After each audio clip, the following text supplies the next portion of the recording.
The two paths. Samael Aun Weor. Behold, I set before you two paths, the path of life and the path of death. Book of Job. In the shadow of liquor and revelry, the sorcerous flower of sin grows. In the shade of lush foliage and passion, the wild beast and the creeping reptile make their nest. Amidst the storm and the bacchanal, Beelzebub learned to play for large sums of money, and money and original sin are coexistent. Both are the tragedy of humanity. Gambling has led elegant ladies and cunning gentlemen, working men, and bohemian gamblers to ruin and suicide. Beelzebub learned the vice of gambling and laughed joyfully at the revelry, amid the dry sound of dice, and the triumphant pop of another bottle. But in the revelry, there was never lacking a mysterious character. This ominous figure with a sinister face wore a black robe in the style of Arcadia, and large golden earrings always shone in his ears. What mystery enveloped this sinister figure? Was it perhaps some genie of light come from distant spheres? Was it some luminous lord of the flame or an ancient inhabitant of a long-gone historical era? No, none of this.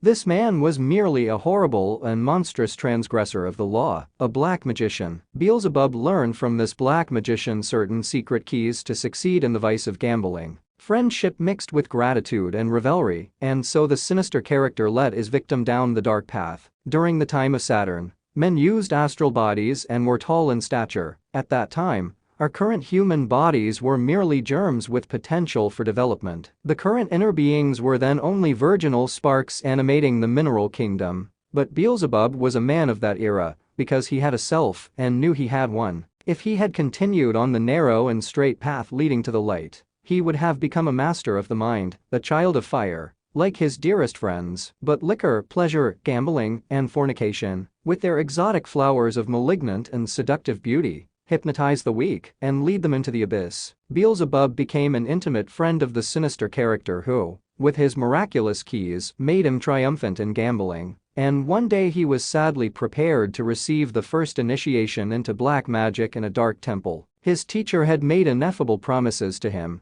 had spoken so much of love and justice, that it was impossible to doubt him, especially when he had consistently made him victorious in the game with his wonderful secrets. How could the students of the Rosicrucian school doubt the imperator of their sacred order or their holy rituals today? The one who is about to fall does not see the pit. The dark initiation ritual that the disciple Beelzebub received in the temple was the same first ritual that Rosicrucian students perform in their room to receive the first degree today. Just as the first degree student of the Rosicrucian order, after the rite, becomes a slave to the guardian of the threshold, so Beelzebub became a slave to the guardian of the threshold and began his career as a demon. During the hours of ordinary sleep, Buridas, the black guru, takes the first-degree black disciples in their astral bodies and subjects them to a curious rite. Let's see. The disciple takes a few turns around a table, hitting it, and then receives a brick from the initiator, who ceremoniously utters these words, "Under the devil, don't forget." Then the disciple buries the brick in the ground. This ceremony symbolizes that the poor disciple has laid the foundations of his black discipleship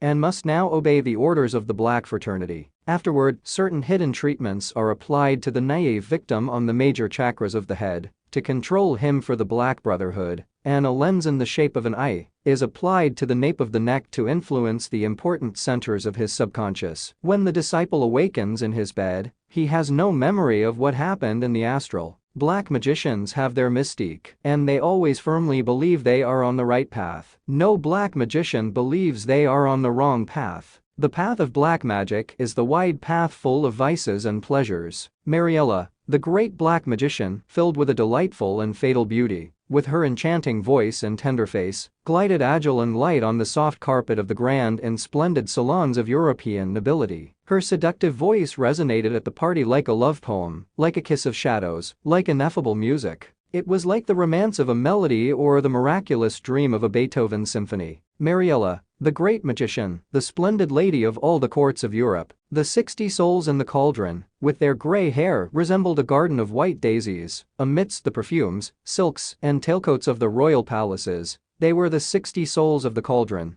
a garden of white flowers where a breath of death blew. The testament of the 60 Elenas was a testament of darkness and death, and you, Angela, with that regal gown and long train, seem like the long-awaited bride of a lover who never arrives. You appear as the mysterious nymph of an enchanted labyrinth, a beauty unforgettable among the velvet of the night sprinkled with stars. How many times did I see you, oh Angela, like a fatal goddess among the bewitching mirrors of that elegant salon of witchcraft, where you were a queen of evil. What is it called, oh children of evil? That splendid mansion resembling an idyll. Ah, it is Yavsimo, the delightful salon of purple and silk. Here, only love and the fatal beauty of the abyss of evil reign. Each lady here is a poem, each smile an idyll, and each dance an unforgettable love story. The delicate and flexible stem of each wicked beauty is a badir, amid the silhouette of a mysterious landscape. Andramelech, the rich and sumptuous black magician from China, says that humans are angels and,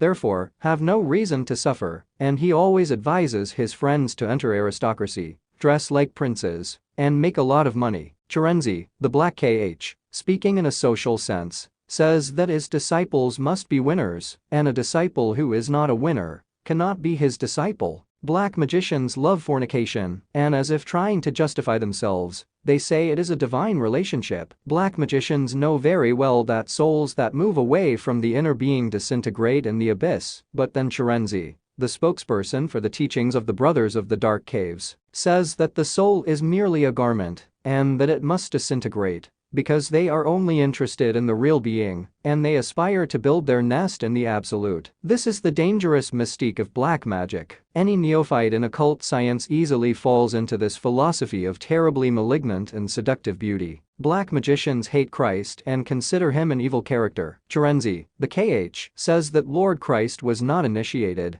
because no initiated person allows themselves to be killed. Black magicians in San Jose, California, are more diplomatic for economic convenience. With this philosophy of darkness, black magicians form their mystique and, full of joy, they drink, cohabit, and have fun. They attend their grand feasts and dance delightfully in their elegant salons, and in the arms of fornication, they enjoy and laugh. The dark path is easy and straightforward, and Beelzebub, the handsome and charming gallant of ancient Arcadia, chose this easy and joyful path. Narrow is the gate, and difficult is the way that leads to light, and very few find it. The path that leads to light is full of thorns and brambles. Many are called, but few are chosen. In our earthly evolution, most souls are lost. It was easier and more accessible for all of them to follow the dark path full of vices and pleasures. Human evolution has failed. Only a handful of souls will unite with the inner being and enter the angelic realm. Most human souls will disintegrate in the abyss through the centuries and eons, amidst outer darkness, weeping, and gnashing of teeth. Christ, the divine Redeemer of the world, came to publicly open the path of initiation for all of humanity. The entire Via Crucis of the divine Rabbi of Galilee